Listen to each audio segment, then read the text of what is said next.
É isso. Bom, boa noite a todos. A gente vai dar continuidade ao nosso conteúdo de Tribunal Penal Internacional.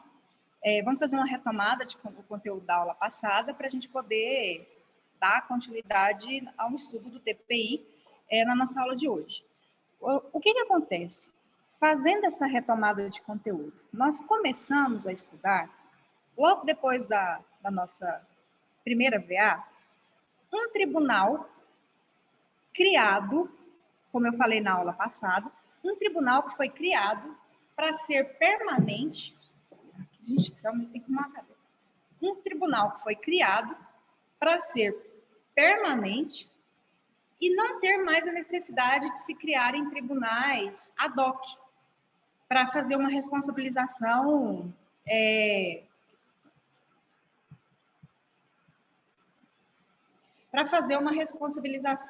penal por crimes previstos no Estatuto de Roma. Então, o que nós estudamos até agora? Estudamos que existe uma responsabilização penal a partir do momento em que crimes são cometidos. Existe uma responsabilização penal internamente. Então, cada país tem uma organização interna em termos de fazer a responsabilidade criminal de uma pessoa quando essa pessoa comete um crime. E na aula passada, eu expliquei para vocês que o direito penal, de uma forma geral, é independente do internacional. O direito penal tem uma característica muito interessante, que é a de que uma pessoa só pode ser responsabilizada criminalmente pelo cometimento de um crime se essa conduta criminosa que ela praticou estiver descrita em uma lei penal. Porque se ela não tiver descrita na lei penal, nós não temos a taxatividade, a gente chama de taxatividade da lei penal, e nós não temos um princípio que se chama princípio da reserva legal. Se não tem a descrição da conduta como sendo criminosa, uma pessoa não pode ser responsabilizada criminalmente. E até dei alguns exemplos. Por exemplo, o artigo 121 do Código Penal brasileiro prevê matar alguém, pena, e tem a pena, reclusão de tantos a tantos anos. Subtrair para si ou para outro em coisa alheia móvel, que é um furto, artigo 155 do Código Penal. Tem a conduta descrita, a gente sabe que o furto é criminalizado, a pessoa pode responder criminalmente porque está descrito no Código Penal. E tem a pena. Então, ninguém pode ser privado de sua liberdade ou de seus bens sem um devido processo legal, e em termos de penalização, de responsabilização criminal, tem que ter uma conduta descrita numa lei penal como sendo um fato criminoso.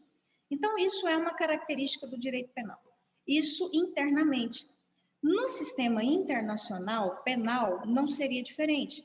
Então, para alguém ser responsabilizado penalmente, criminalmente, né, pelo cometimento desses crimes internacionais, primeiro, é obrigatório que tenha uma lei que traga a descrição dessas condutas. Não, a descrição na lei internacional, que é o Estatuto de Roma, ela não acontece de uma forma tão detalhada como acontece no Código Penal brasileiro, por exemplo. Então, lá no artigo 5º do Estatuto de Roma, nós temos quais são os crimes que são de competência do Tribunal Penal Internacional. E nós vimos que são 4 categorias de crimes, com várias condutas dentro dessas 4 categorias. Então, ao Tribunal Penal Internacional compete o quê? A investigação, o oferecimento da denúncia, a acusação, a produção de provas e o julgamento e a sentença de pessoas maiores de 18 anos que cometem crimes contra a humanidade, crimes de genocídio, crimes de guerra e crimes de agressão. Então, quando a gente tem a dúvida se essa pessoa ela pode ser responsabilizada no Tribunal Penal Internacional, vocês têm que pegar o artigo 5º e aí vocês vão analisar se a conduta que foi praticada por aquela pessoa, por aquele grupo de pessoas, vai se encaixar em alguma das condutas escritas e descritas no artigo 5º do Estatuto de Roma. Então, essa reserva legal, ela também se aplica em relação à jurisdição penal internacional, no Tribunal Penal Internacional. Só existe um único tribunal penal internacional permanente 1. Nós podemos encontrar alguns tribunais que foram criados para julgar crimes cometidos no passado, mas não no passado tão distante, que ainda podem estar em funcionamento, porque eles só podem ser extintos quando finaliza a última sentença. Então, pode ser que vocês encontrem algum tribunal penal internacional, não com esse nome, TPI, mas algum tribunal internacional para responsabilizar algum crime que foi cometido. Eu, se não me engano, Ruanda já tinha sido extinto, então foi criado um tribunal especificamente para Ruanda. Foi criado um tribunal especificamente para a Iugoslávia. Foi criado um tribunal para o pós-Segunda Guerra Mundial, que foi o Tribunal de Nuremberg. Um tribunal, se eu não me engano, para o Extremo Oriente, para a guerra, né, para as guerras que aconteciam no Oriente. Então, eram criados muitos tribunais internacionais para fazer o julgamento desses criminosos. Agora, um tribunal permanente, ele não é extinto nunca, mesmo quando há uma sentença naquele caso, nós só temos um, e é o Tribunal Penal Internacional, chamado de Tribunal da Haia. Toda vez que vocês estiverem estudando, vocês estiverem vendo algum livro e vir o termo Tribunal da Haia, não é a Corte Internacional de Justiça. É realmente em português, porque se for em inglês, ambos são corte. Lá é International Criminal Court, é corte. A outra é a Corte Internacional, lá também é corte. Não estou falando em textos estrangeiros, em inglês, por exemplo. Mas toda vez que vocês pegarem um livro em português ou um texto em português e vocês virem o termo Tribunal da Haia, esse texto vai estar se referindo, ou esse livro vai estar se referindo ao Tribunal Penal Internacional. Até porque não tem como nós confundirmos a Corte Internacional de Justiça com o Tribunal Penal Internacional. Primeiro porque o Tribunal Penal Internacional ele vai julgar crimes. A Corte Internacional de Justiça ela não dá sentença em relação a crimes. E a outra grande diferença, a Corte Internacional de Justiça, ela tem como partes estados. Então, é Estado processando Estado. No Tribunal Penal Internacional, nós temos uma procuradoria processando pessoas, ou uma pessoa pelo cometimento dos crimes previstos no artigo 5º do Tribunal Penal Internacional. E aí nós vimos na aula passada que foi feita uma lei internacional em 1998. Essa lei, ela chama-se, é um tratado, ela chama-se Estatuto de Roma.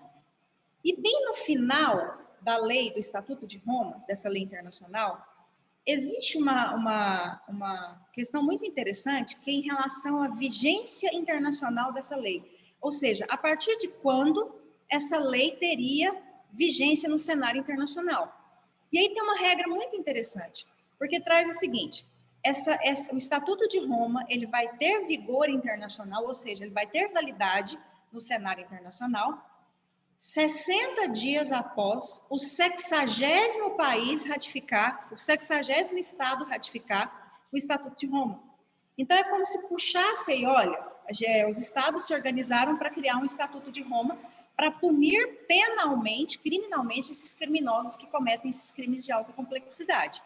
Mas essa lei só vai ter eficácia se tiver uma adesão, pelo menos aí de 50% dos estados que aprovaram, porque quando foi feita a votação, 120 estados aprovaram.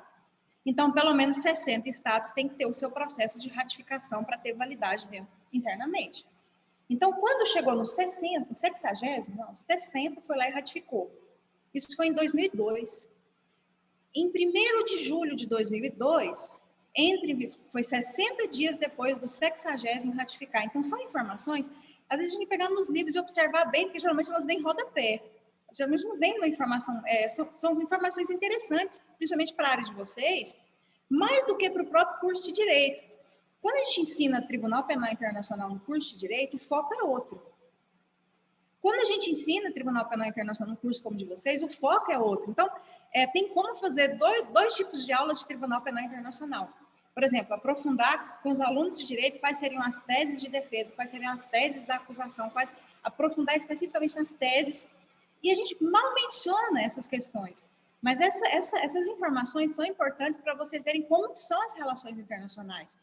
É uma característica muito interessante quando sai um sistema internacional, a exemplo do Tribunal Penal Internacional, a exemplo do Sistema Interamericano de Direitos Humanos, a exemplo do ICSID, que trata das questões de mediação e arbitragem no cenário econômico. Então, quando solta um sistema internacional, que precisa da movimentação dos países até para ter uma existência, porque se os países não ratificam, não tem sentido ter um sistema internacional. Como que é o comportamento dos estados em relação a esse sistema internacional? Sempre tem os primeiros países que se manifestam favoráveis, aí eles vão lá e começam um processo de ratificação. É como se um estado esperasse o outro estado para ver se ele vai para ele poder ir. É bem interessante esse comportamento internacional. Então, a gente sempre vê alguns países ali, alguns estados se movimentando primeiro para fazer parte do sistema internacional. Quando esses estados eles vão começando a fazer parte do sistema internacional, outros estados vão observando e falam, não, realmente, a gente tem que manter essa diplomacia, essas relações internacionais com esses países, se nós não fizermos parte. Por exemplo, na época, né, hoje um pouco diferente, mas a França, por exemplo, a França geralmente ela participa. Mas vou pegar outro país, a Bélgica participa também, vou pegar o exemplo da Bélgica. A Holanda, nossa, a Holanda é super difícil achar um sistema internacional que a Holanda não participa. Vou pegar a Holanda, que é um país, a Alemanha, são países extremamente abertos a participar de sistemas internacionais, seja de direitos humanos, seja de sistema econômico, seja de um tribunal penal internacional. A Alemanha e a Holanda têm uma característica de serem os primeiros ali a movimentar alguma coisa, porque são abertos a esses sistemas internacionais. Então, um vai lá e espera a Alemanha aí. A Alemanha já ratificou? A Holanda já ratificou? Então, geralmente são países do continente europeu. Quantos já foram? Já tem 10? Parece que os países vão observando os comportamentos. E aí, à medida que vai aumentando, vê o engajamento dos estados com o sistema internacional, aí fica parecendo uma onda. Aí ela vai aumentando. Quando você vê, já tem lá cento e tantos países fazendo parte, hoje 123, 124 fazem parte do estatuto, ratificaram o Estatuto de Roma e fazem parte do Tribunal Penal Internacional. Mas começou o Estatuto, não são todas não, o Estatuto de Roma foi bem interessante nesse ponto, porque ele inovou no sentido de colocar no final que o Estatuto só vai entrar em vigência internacional, ou seja, ter validade, quando houver mais de 60, ou seja, 50% dos que aprovaram, quando houver mais de 60 ratificações. Então, se tem 60 ratificações, é um sistema que a gente chama que pegou, que deu certo. Então, esse sistema vai funcionar. Então, é isso. Então, é uma informação muito interessante para a área de vocês. E aí entra em vigência internacional esse Estatuto de Roma, que cria o Tribunal Penal Internacional. Os países começam a se adequar internamente, cada um com seu processo de ratificação. O Brasil publica o decreto em setembro de 2002 e desde setembro de 2002 o Tribunal Penal Internacional tem jurisdição obrigatória dentro do Brasil. Isso significa que, se um brasileiro comete aqui dentro do Brasil, ou se um grupo de brasileiros cometem aqui dentro do Brasil crimes contra a humanidade, crime de genocídio, crimes de guerra ou crimes de agressão, desde que, e aí a gente ainda está fazendo retomada de conteúdo, desde que, princípio da complementariedade, desde que fique comprovada a ineficácia do sistema interno de proteção, ou que o Estado não teve nenhuma vontade de fazer essa responsabilização dessa pessoa ou desse grupo de pessoas, aí sim passa-se para uma possibilidade de um inquérito ser instaurado. Quando a gente fala da procuradoria investigar, pedir como que essa procuradoria investiga? Por meio de um inquérito. Então, o termo parece muito com o termo que é utilizado aqui no Brasil para as atividades de investigação. Quando a polícia no Brasil, por exemplo, vai fazer uma investigação, é instaurado um inquérito policial. Isso é feito pela polícia. No cenário do Tribunal Penal Internacional, eu até mencionei com vocês que tem um autor, que é o Antônio Casseri, que ele chama o Tribunal Penal Internacional de o gigante sem braços e pernas, porque é um tribunal gigante, mas que não tem braços e pernas, que esses braços e pernas significa, na visão dele, um sistema de policiamento. Então, não existe a polícia do Tribunal Penal Internacional. Como não existe a polícia do Tribunal Penal Internacional, o inquérito e as investigações ficam a cargo da Procuradoria do Tribunal Penal Internacional. Então, é um corpo pequeno de pessoas que vão ser responsáveis por essas investigações. É aí que entra a grande questão envolvendo o Tribunal Penal Internacional, que vai tocar muito na área de vocês, que é o princípio da cooperação internacional. Então, quando vocês forem fazer a leitura do Estatuto de Roma, vocês vão encontrar um tópico que fala especificamente da obrigatoriedade da cooperação internacional que deve ocorrer entre o Tribunal Penal Internacional e os estados cuja nacionalidade aquela pessoa está sendo investigada. Então, por exemplo, se um belga ele está sendo investigado porque ele estava envolvido em um crime de terrorismo, um crime contra a humanidade, por exemplo, lá na Bélgica.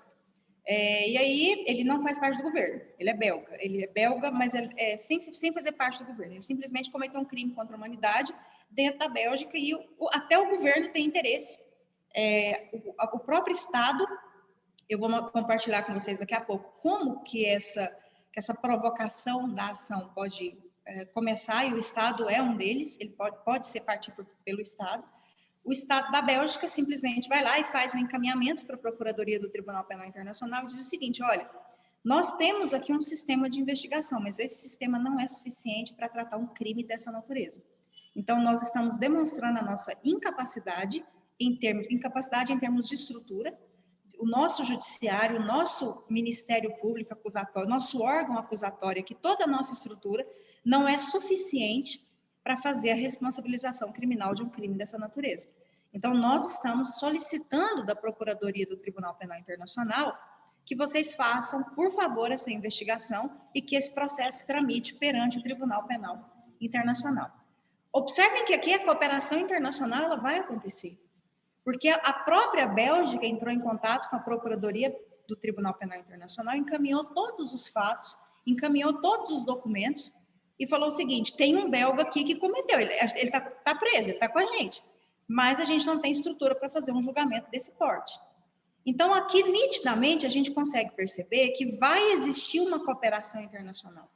Que a procuradoria, que a procuradora, ou o procurador adjunto, a gente fala procurador assistente, mas o Estatuto de Roma fala em procurador adjunto, que são os assessores da procuradora.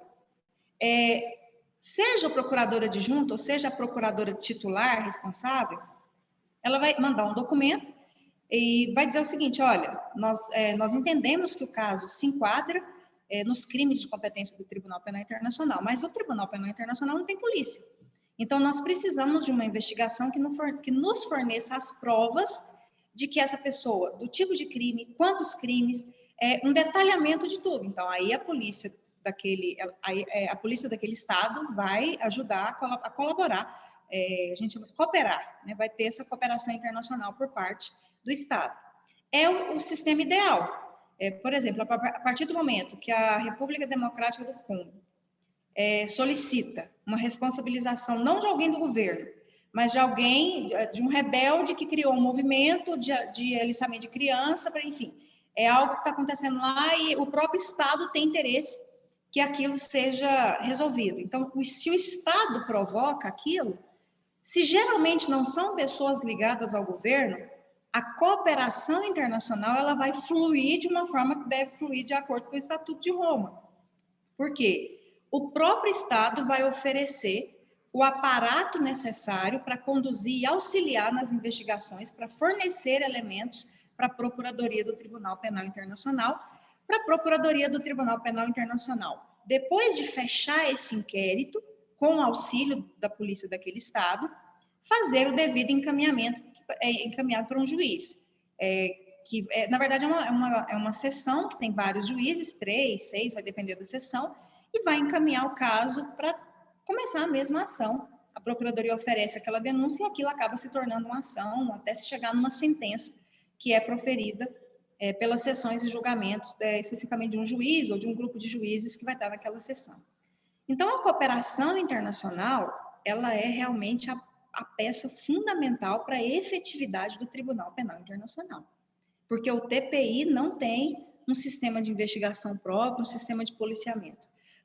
O problema que nós vamos ter, que vai atingir também diretamente a área de vocês, vão ser as dificuldades que vocês vão ter, porque no primeiro caso, vocês não vão ter dificuldade. A cooperação internacional, ela vai existir. Ah, mas pode ser falha, pode ser que a Bélgica não tenha, um exemplo, né? A gente estava falando da Bélgica. Pode ser que a Bélgica não tenha esse aparato de policiamento suficiente para ajudar o Tribunal Penal Internacional, mas nada impede que a Bélgica solicite para a Holanda, nada impede que a Bélgica solicite para a Alemanha, nada impede que a própria Bélgica solicite aí para algum outro estado um auxílio, que tenha um sistema de policiamento e investigação mais bem organizado, solicite um reforço em relação a isso aí. Isso são relações internacionais, isso são relações entre estados, relações estrangeiras. Esse é o ponto mais importante desse conteúdo para vocês, é compreender que a efetividade do Tribunal Penal Internacional vai depender muito da cooperação internacional com o Estado cujo nacional está sendo investigado pelo Tribunal Penal Internacional. O problema é que nós temos, infelizmente, nós temos uma visão do Tribunal Penal Internacional de que ele vai julgar apenas pessoas ligadas ao governo. Mas tem situações que não. Tem situações que os julgamentos são feitos de pessoas que não são ligadas ao governo. Agora, o problema que vocês vão ter é quando o crime é cometido por pessoas ligadas ao governo. Ou pelo próprio governo, o chefe do executivo, ou por algum general, ou por algum comandante, alguém que está ali na linha de frente, ou pessoas que estão cumprindo ordens determinadas ligadas ao governo. Existe uma pessoa que está ligada ao governo, ela pratica um crime de competência do Tribunal Penal Internacional. Nessas situações, dificilmente vai ser o Estado que vai encaminhar um pedido para a Procuradoria. O Estado não quer, na verdade, que essa pessoa seja processada internacionalmente. O Estado vai querer o quê? Não, porque se o Tribunal Penal Internacional começar a mexer demais, o Estado vai falar assim, não, daqui a gente cuida. Deixa que nós vamos fazer a ação interna, que não precisa mexer com a gente, não. Então, aqui nós temos uma situação contrária. No primeiro caso, é o Estado que encaminha, pedindo ajuda do TPI.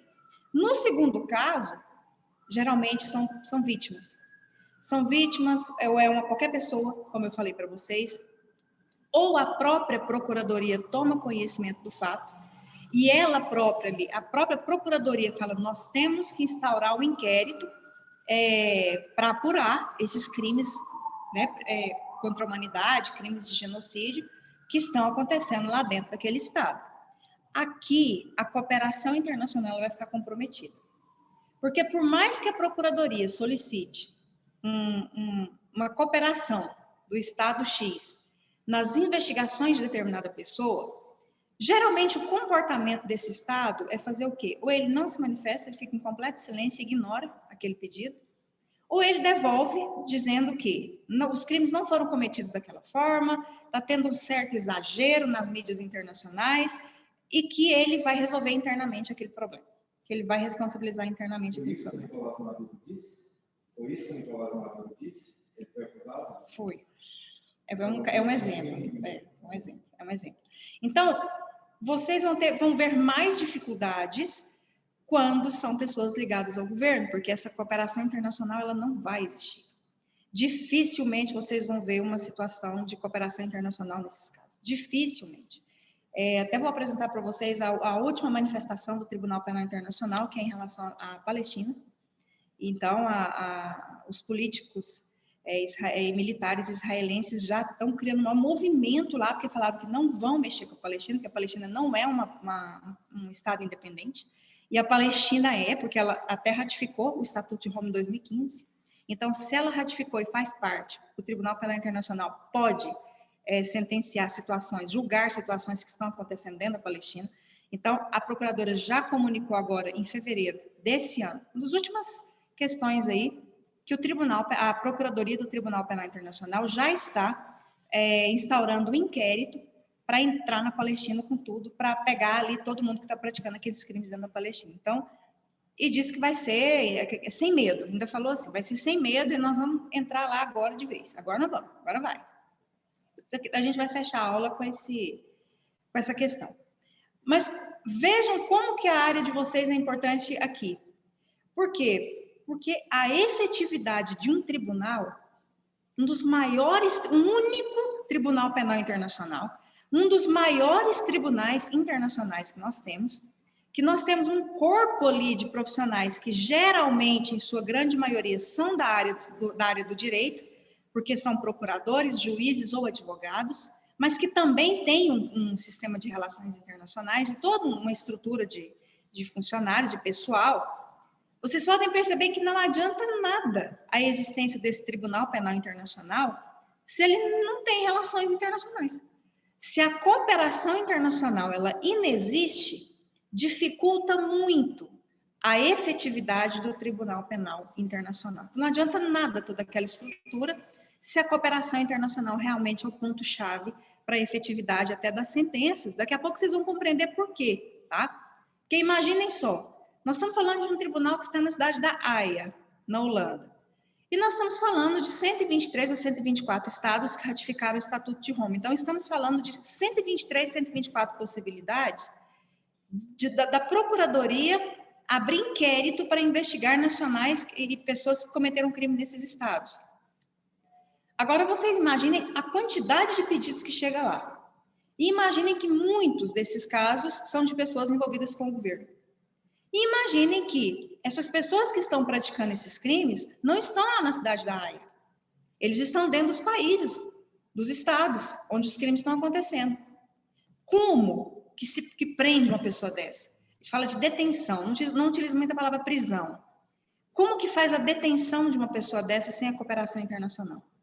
E até depois que uma pessoa ela é sentenciada. Então, suponhamos que a pessoa foi sentenciada, vou pegar o último caso aí que está logo saindo, a sentença, tem até o caso aqui que eu vou passar para vocês hoje, do cidadão lá que provavelmente vai receber pena perpétua.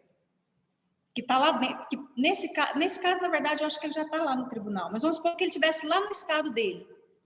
Sentenciou, condenou aquela pessoa à prisão perpétua. Como que é o ato de entrega desse nacional? Vocês acham que o Estado vai, se ele estiver ligado ao governo, ele vai receber aquela decisão do tribunal e vai, eu vou te entregar para você cumprir pena perpétua lá na prisão tal, vou te entregar para o Tribunal Penal Internacional. Esses dias acharam um em Paris, ele estava lá enfiado, lá em Paris, fazendo compra. Ele estava sentindo com um processo lá em andamento por crimes contra a humanidade, saiu do estado dele, foi morar lá na França e estava lá, foi pego fazendo compra lá numa rua lá um dia e foi preso. Por um acaso, houve uma denúncia, porque viram o cidadão lá e ele foi preso lá. Então, olha como que a cooperação internacional é importante. Tá, mas é possível solicitar o policiamento de outros estados? É possível. Mas tentem imaginar essa polícia de outro estado, com oficiais de justiça internacional que fazem convênio com o Tribunal Penal Internacional,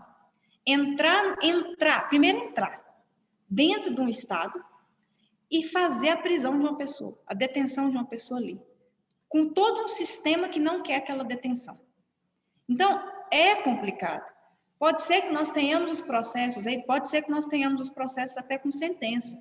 14 anos para um, 15 anos para o outro, 30 anos de prisão para o outro, perpétua para o outro. Mas pode ser que não tenhamos efetividade em conseguir realmente, o tribunal conseguir realmente ter acesso àquela pessoa para levar para ficar detida, para cumprir a pena. Por quê? Por falta de cooperação internacional. Então, fica lá a sentença, aguardando cumprimento. Isso acontece muito, principalmente se forem pessoas ligadas ao governo. Por quê? Porque vai ter falha na cooperação internacional. Problema de cooperação internacional eu repito para vocês, um dos maiores problemas que nós temos em termos de efetividade do Tribunal Penal Internacional. E aí vimos, né, até dando continuidade aqui na nossa aula, na aula passada, nós vimos os crimes de competência, vimos os requisitos, vimos que os crimes são imprescritíveis, os crimes do Tribunal Penal Internacional são crimes considerados imprescritíveis, vimos que apenas pessoas físicas maiores de 18 anos podem ser responsabilizadas no Tribunal Penal Internacional, e vimos as 4 categorias de crimes de competência desse Tribunal Penal Internacional: crimes contra a humanidade, genocídio, guerra e agressão. E agora vamos dar continuidade e ver aí a questão da competência em razão do tempo. Esse termo que está no material de vocês é um termo que o Estatuto de Roma traz. No direito, nas leis, no próprio direito, é muito comum nós encontrarmos algumas palavras em latim. Muito comum mesmo, termos em latim, principalmente quando se trata de competência. Competência, nesse caso aqui, é a competência ratione temporis. é a competência em razão do tempo. O que significa isso?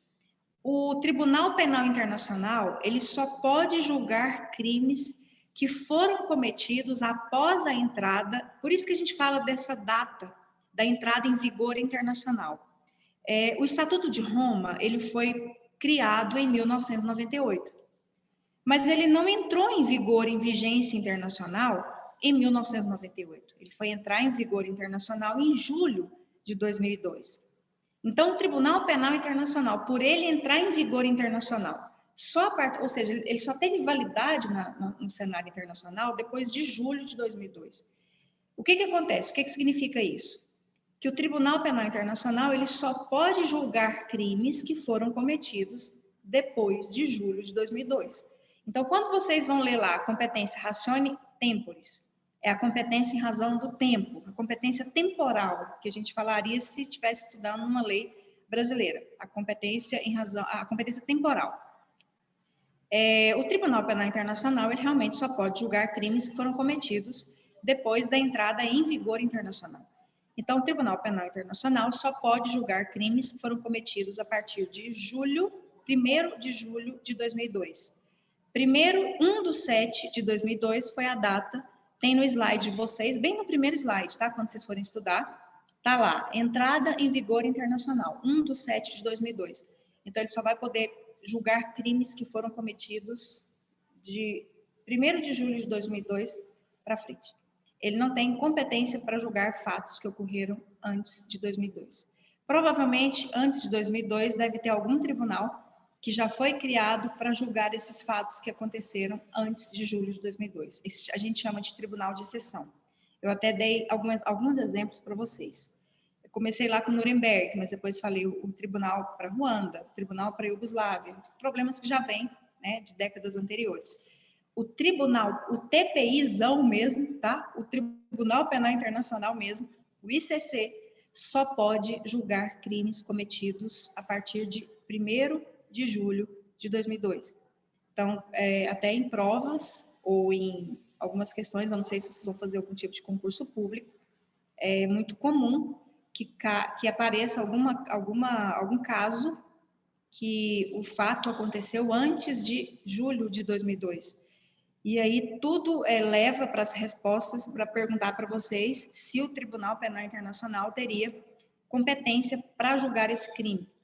Então, ele seria incompetente ratione temporis, ou seja, ele teria uma incompetência temporal.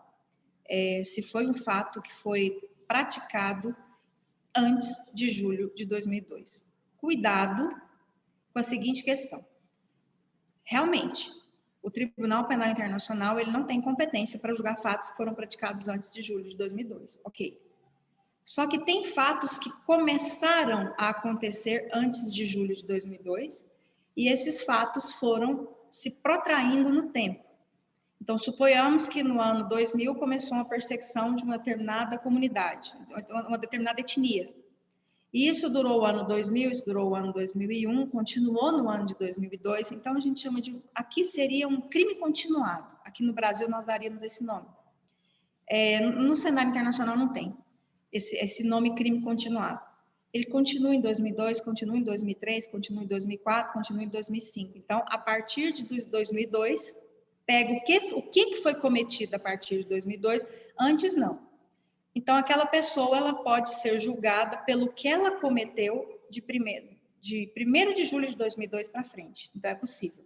Então, tem que tomar cuidado com esses peguinhas aí, tá? A gente fala peguinha mesmo, porque às vezes coloca no ano 2000, né? Iniciou-se uma perseguição da etnia X e começaram crimes, aí começa a descrever os crimes. E esses crimes foram se protraindo no tempo, no ano 2001, 2002, 2003, até o ano 2008. Os crimes são imprescritíveis. 2008, ok, então o país fez parte ali a partir de 2002, porque entrou em vigência em 2002. Então, a partir dali de 2002 até 2008, aquela pessoa pode ser investigada, processada e julgada pelos atos que ela cometeu nesse espaço de tempo. Não pelo que ela cometeu. Com certeza, se for feita uma denúncia pela Procuradoria de tudo, essa pessoa vai ser absolvida daqueles primeiros fatos, em razão da incompetência ratione temporis. ela vai só ser condenada pelos fatos que ela cometeu a partir do momento que entrou em vigor internacional. Deu para compreender o que é a competência ratione temporis do Tribunal Penal Internacional? Quando uma corte tem competência geral, tempo geral, para abranger todos os tipos de casos, existe um termo latim que é eliminado? Não. Na verdade, dificilmente nós teremos um sistema que vai poder pegar todos os tipos de fatos que aconteceram antes. O que nós temos de precedente, que eu acho que eu até já mencionei com vocês na aula, é o Tribunal Interamericano de Direitos Humanos, o Sistema Interamericano de Direitos Humanos, que conseguiu na decisão do caso Gomes Lund versus Brasil, julgar fatos contra o Brasil que foram cometidos antes do processo de ratificação, que foi o caso da ditadura. Então, é o único exemplo que nós temos, tá? Mas você pode perceber que é considerado um crime contra a humanidade imprescritível, por isso que ela voltou, mas só nessa única situação. A regra é que os tribunais, eles julguem os estados ou julguem as pessoas por fatos que foi cometido ou após o processo de ratificação ou após a vigência internacional.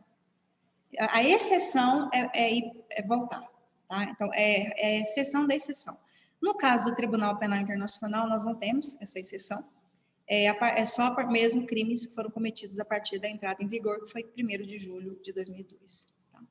Bom, em relação ao exercício da jurisdição, a jurisdição do TPI, ela é em relação a todos os crimes que estão no artigo 5º do Estatuto. Quais são esses crimes que estão no artigo 5º do Estatuto? Já fala para colocar na cabeça de vocês, vocês não esquecerem mais. Crimes contra a humanidade, genocídio, crimes de guerra e crimes de agressão. Lembrando que a gente viu que os crimes de agressão, eles não tinham uma definição no Estatuto de Roma. A Assembleia Geral da ONU que teve que fazer uma resolução para prever o que era considerado crime de agressão. Então, é uma coisa um pouco mais recente, os crimes de agressão. E como que funciona essa jurisdição? É quem pode provocar que eu falo levar o caso para o Tribunal Penal Internacional. É quem pode realmente, efetivamente, provocar todo o Tribunal Penal Internacional para olhar para aquela questão, tá? Daqui a pouco a gente vai chegar no ponto de pessoas poderem fazer. Porque pelo Estatuto de Roma, veja bem, primeiro, um Estado parte. Então, qualquer Estado parte, que faça parte do Estatuto de Roma, do Tribunal Penal Internacional, ele pode fazer o encaminhamento de um pedido de abertura de inquérito para a Procuradoria, desde que ele tenha pelo menos indícios ali de que aqueles crimes estão sendo cometidos dentro do seu território, e ele precisa do Tribunal Penal Internacional, porque ele não tem uma estrutura para julgar um crime de tamanha gravidade. Então, primeiro, o Estado parte que pode provocar. Quando a gente fala assim, a jurisdição é provocar o poder do Tribunal Penal. Jurisdição é um poder. Provocar o poder de aplicar a lei, no caso concreto, do Tribunal Penal Internacional naquela determinada situação, e foi o exemplo que eu passei para vocês. Quem mais pode apresentar um pedido para a Procuradoria? É o que a gente mais espera, mas não acontece muito. Né? Esse conteúdo entra muito na área de vocês. É o Conselho de Segurança da ONU. Então, o Conselho de Segurança da ONU, ele tem uma autonomia muito grande no tribunal, ele tem uma influência muito grande no Tribunal Penal Internacional.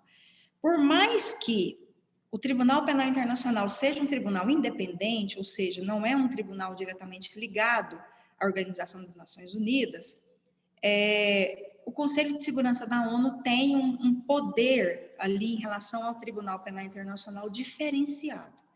Como que eu falo diferenciado?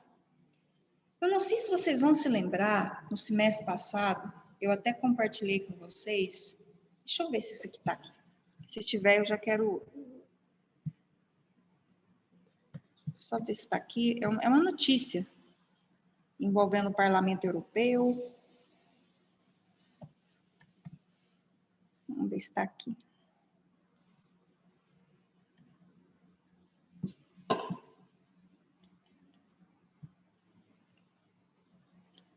Só um minutinho, tá?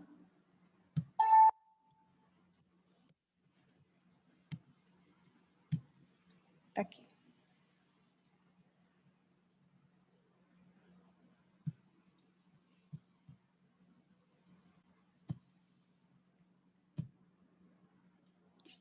Eu vou ler a notícia, Isso foi uma notícia que saiu há uns anos atrás. Eu coloquei essa notícia aí exatamente do jeito que ela saiu. Ela foi divulgada no mundo inteiro. Saiu essa notícia aí. Parlamento Europeu quer crimes do Estado Islâmico julgados pelo Tribunal Penal Internacional. Então, o Legislativo da União Europeia, que é o Parlamento Europeu, com sede lá em Bruxelas, ele se reuniu e aí eles emitiram um documento solicitando que, em razão do grande número de ataques terroristas, principalmente naquela região, que o Tribunal Penal Internacional agisse, fizesse alguma investigação, punisse, pegasse, prendesse essas pessoas que davam as ordens para os ataques terroristas. Ou seja, Tribunal Penal Internacional, você precisa fazer alguma coisa. Você é o único tribunal que existe, permanente, criminal, capaz de julgar esse tipo de crime, e você é o único tribunal realmente que teria a estrutura realmente de chegar e pegar e fazer a detenção dessa pessoa. E aí o Tribunal Penal Internacional não fazia nada. Não fazia nada. Por que chegou nesse ponto? Vamos analisar a notícia. O Parlamento Europeu quer crimes do Estado Islâmico julgados pelo Tribunal Penal Internacional. Aí a notícia segue. O Parlamento Europeu aprovou uma resolução, dentro lá das reuniões do Parlamento, que exige à ONU, quando vocês lerem ONU, pensem em Conselho de Segurança, tá? Conselho de Segurança é um dos órgãos da Organização das Nações Unidas, a gente vai ter aula de ONU, mas quando vocês olharem ONU aí, não é a Assembleia Geral que definiria isso, só o Conselho de Segurança da ONU que teria esse poder para decidir isso aí. Que exige à ONU que remeta ao TPI uma queixa, no caso seria denúncia, mas a notícia foi queixa. Uma queixa ou um pedido de investigação seria o mais correto para fazer essa notícia, uma notícia. Contra o Estado Islâmico, na verdade, não é contra o Estado Islâmico, é contra pessoas que integram um grupo ali que encabeça o Estado Islâmico. Por crimes de guerra.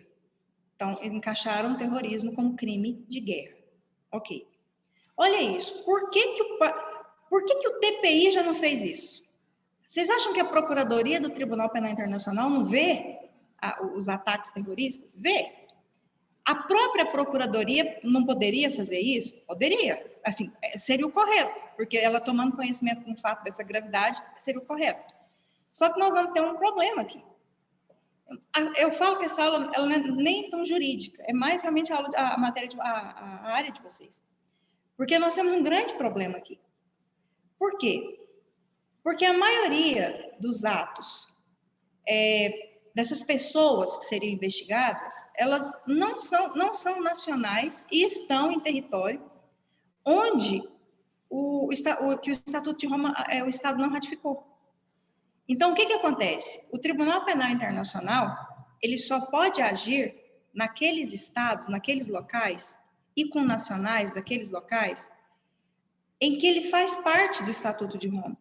Se aquele estado ele não faz parte, não ratificou o Estatuto de Roma, ele não pode simplesmente entrar lá naquele estado, fazer uma investigação, começar a pegar e investigar aquelas pessoas daquele estado, se eles estão se a ordem sai dali. Ah, tudo bem, um ataque acontece na França, que faz parte. O ataque acontece na Bélgica, que faz parte. O que até a Procuradoria do Tribunal se manifestou? Em relação a um belga, que faz parte do Estado Islâmico e cometeu o ataque terrorista, eu posso. Porque o Estado Islâmico ele não está totalmente concentrado. Ele sabe que tem gente do mundo inteiro que faz parte do Estado Islâmico. Então, se for um belga que praticou um ataque terrorista na Bélgica, é uma coisa. Agora, esses mandantes aí, os cabeças aí do Estado Islâmico, estão em locais que nós não temos jurisdição. Porque são países que não fazem parte do Estatuto de Roma, do sistema internacional. Para nós fazermos alguma coisa, só se o Conselho de Segurança da ONU encaminhar um documento nos autorizando a fazer isso. Então, teria que ter um documento do Conselho de Segurança. Quando essa notícia saiu, eu falei, gente, mas é uma notícia muito específica. Porque poucas pessoas vão compreender o real significado dessa notícia. Porque fica estranho. Existe um Tribunal Penal Internacional. Por que o Parlamento Europeu está pedindo para a ONU encaminhar alguma coisa? Olha a logística disso, gente. O Parlamento Europeu, lá em Bruxelas, encaminhou uma resolução para Nova York, para o Conselho de Segurança da ONU, para o Conselho de Segurança da ONU devolver o negócio para a Haia, para falar, olha, tribunal, vai lá e toma uma providência em relação ao Estado Islâmico. Olha a logística dessa coisa aqui. Por que o parlamento já não mandou direto para o Tribunal Penal Internacional? Por que a própria Procuradoria não tomou providência? Então, essas notícias, tem que trazer uma informação, porque até o texto da notícia ficou confuso. Então, só para vocês compreenderem como que é burocrático. E aí a gente volta lá para aquele nosso material. Por quê? Porque o Conselho de Segurança pode, na verdade, é ele que vai ter o maior poder dentro da Organização das Nações Unidas para relatar a ocorrência de determinados crimes e falar, olha, Tribunal Penal Internacional, faz alguma coisa, você pode fazer. Principalmente se forem estados que não fazem parte desse sistema internacional. Então, existe uma brecha aí para o Tribunal Penal Internacional agir em estados que não fazem parte do sistema internacional? Tem. A única forma, se o Conselho de Segurança da ONU fizer esse encaminhamento para o Tribunal Penal Internacional. É a única forma. Aí vem um ponto, mas por que não faz? Posso dizer para vocês que isso aqui já deve ter uns 2021, você deve ter o quê? Deve ter uns 6 anos esse pedido do parlamento. E até hoje nunca chegou. O máximo que nós temos lá é uma decisão da Procuradoria em relação à Palestina, tá? Que vai acabar envolvendo alguns braços aí dessa questão de terrorismo, mas não de uma forma muito específica. Na verdade, o Conselho de Segurança da ONU, a gente vai ver na próxima aula, nós vamos estudar na próxima aula, o Conselho de Segurança da ONU é um órgão das Nações Unidas que não é grande, não. Ele tem 10 membros. Perdão, ele tem 15 membros. 10 não permanentes e 5 permanentes. Essa decisão para sair do Conselho de Segurança não é dos 10 não permanentes, é do P5. Então, só sai essa decisão, esse documento do Conselho de Segurança para a Procuradoria do Tribunal Penal Internacional, se todos do P5 concordarem. E aí a gente fica pensando, mas quem que está travando lá dentro desse P5? Será que é a França? Será que é o Reino Unido? Será que é os Estados Unidos? Será que é a China? Será que é a Rússia? Quem que está travando? Quem faz parte do P5? Os 4 países ganhadores da Segunda Guerra Mundial, mais a China. Quem que é que está travando esse negócio lá dentro? Ninguém sabe, ninguém tem essa informação. Eu posso falar para vocês, eu queria ser um mosquito. Tem hora para entrar numa reunião dessa para saber o que está agarrado ali dentro. Que o negócio não sai de jeito nenhum. Então, vocês podem ter certeza. Ou são 5, que não tem interesse nenhum que isso chegue no Estado Islâmico por algum motivo, ou tem um que está travando, ou 2 que estão travando o negócio lá, para não chegar mesmo nesse estado. Não chega. É impressionante que o negócio não sai lá da ONU, não sai um documento do Conselho de Segurança da ONU para fazer esse tipo de investigação lá na Procuradoria. E a gente fica ventilando teorias, né? O que será dentro do P5 que está agarrando esse negócio, que está soltando esse documento para a Procuradoria poder agir? Procuradoria, é porque não tem o meme, né? Eles não são muito de meme, mas a gente tem o meme, né? Já tô com a roupa de ir. Acho que se tivesse esse meme lá, a procuradora falou, já estou com a roupa de ir, gente, só estou esperando esse documento do Conselho de Segurança chegar para mim, mas nunca chegou, tá?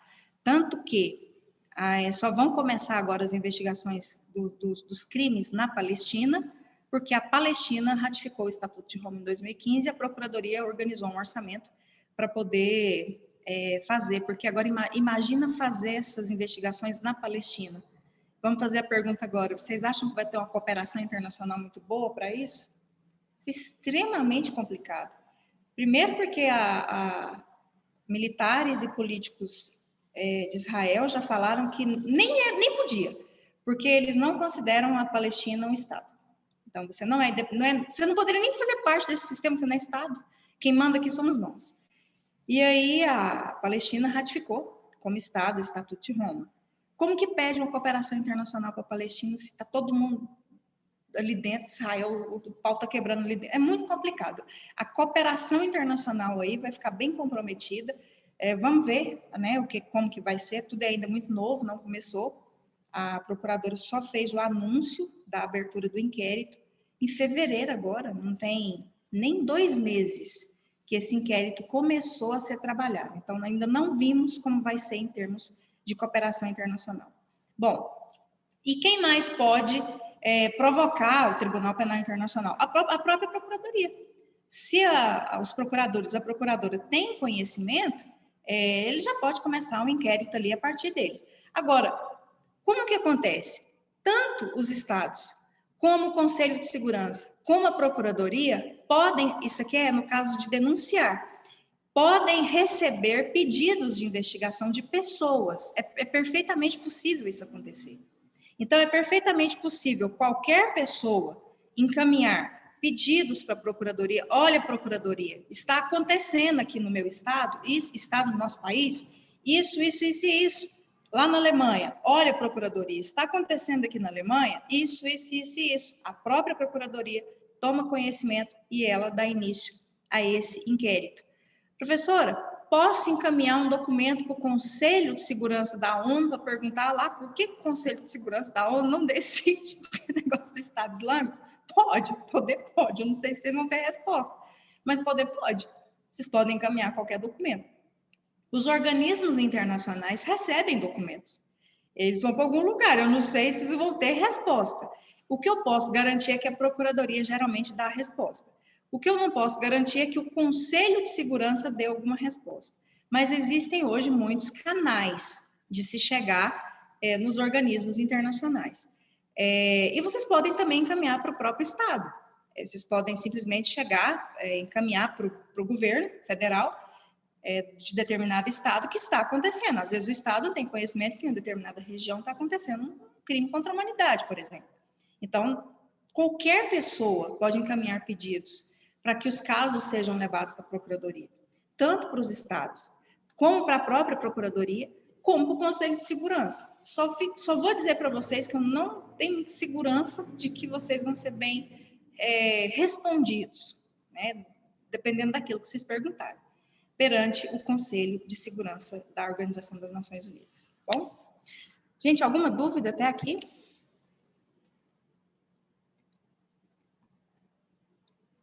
Tá ok? Tranquilo. Tranquilo? Vamos lá.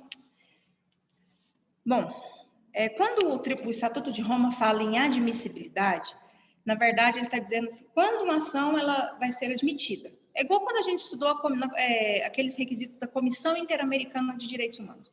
Quais são os requisitos para uma ação ser admitida? Então, essa admissibilidade é nesse sentido.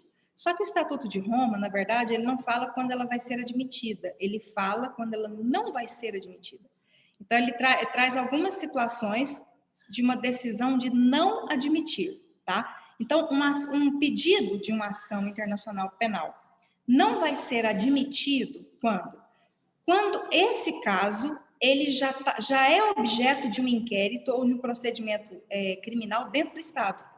Então, suponhamos que o Matheus ele faz um encaminhamento para a Procuradoria tomar uma providência lá, abrir um inquérito para investigar e depois virar uma ação perante os juízes do Tribunal Penal Internacional. Aí o que acontece? A Procuradoria olha e fala, isso aqui é muito grave.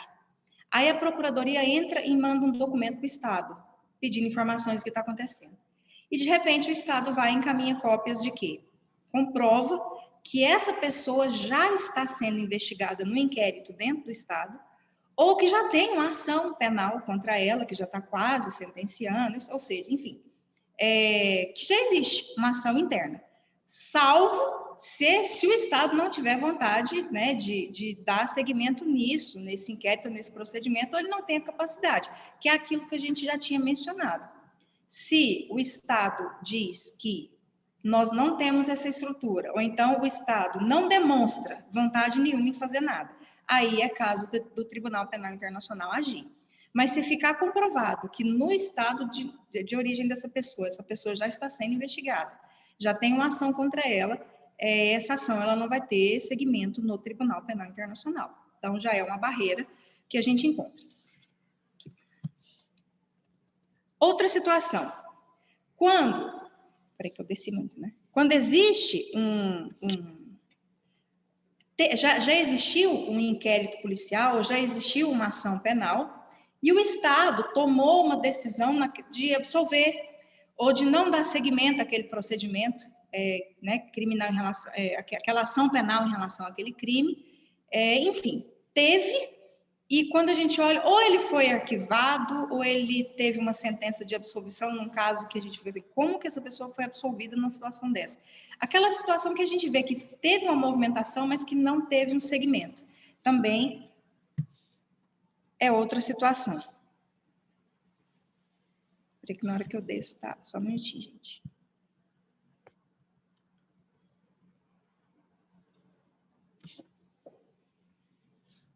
A pessoa em causa já tiver sido julgada, ela já foi sentenciada, ela está cumprindo pena, por exemplo.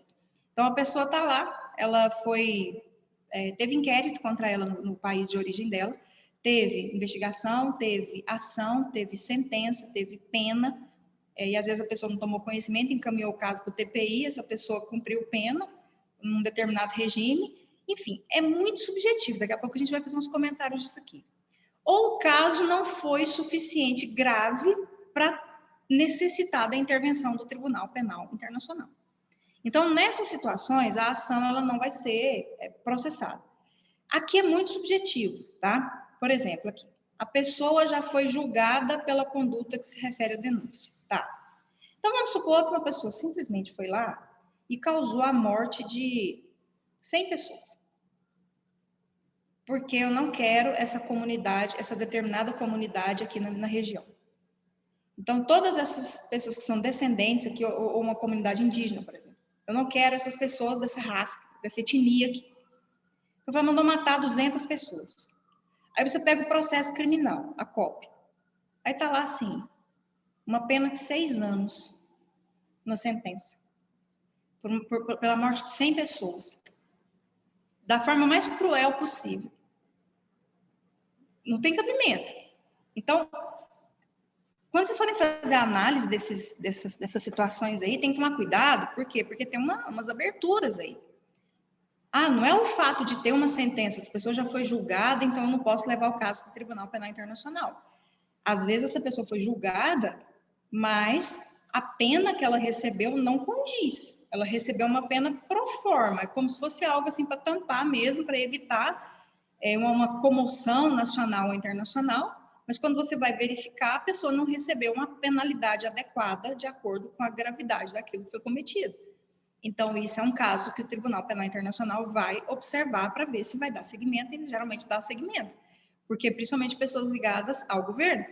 É feito todo um cenário aí para falar que está resolvendo a coisa, quando vai ver, o negócio é muito grave com a sentença como se fosse um crime de roubo. Então, não tem nem condição, né? Então, esses casos pode ser levado para o Tribunal Penal Internacional. Gente, nós estamos falando, olha só, às vezes a gente está conversando aqui, para vocês da área das relações internacionais, parece muito mais fácil. Eu falo que vocês têm uma aceitabilidade maior, tem uma aceitação maior do conteúdo. Mas para as pessoas da área do direito, não existe essa aceitação. Então, por exemplo, uma fala dessa, uma leitura do Estatuto de Roma, uma aula de Estatuto de Roma, principalmente para profissionais que não gostam muito do cenário internacional, isso é um absurdo.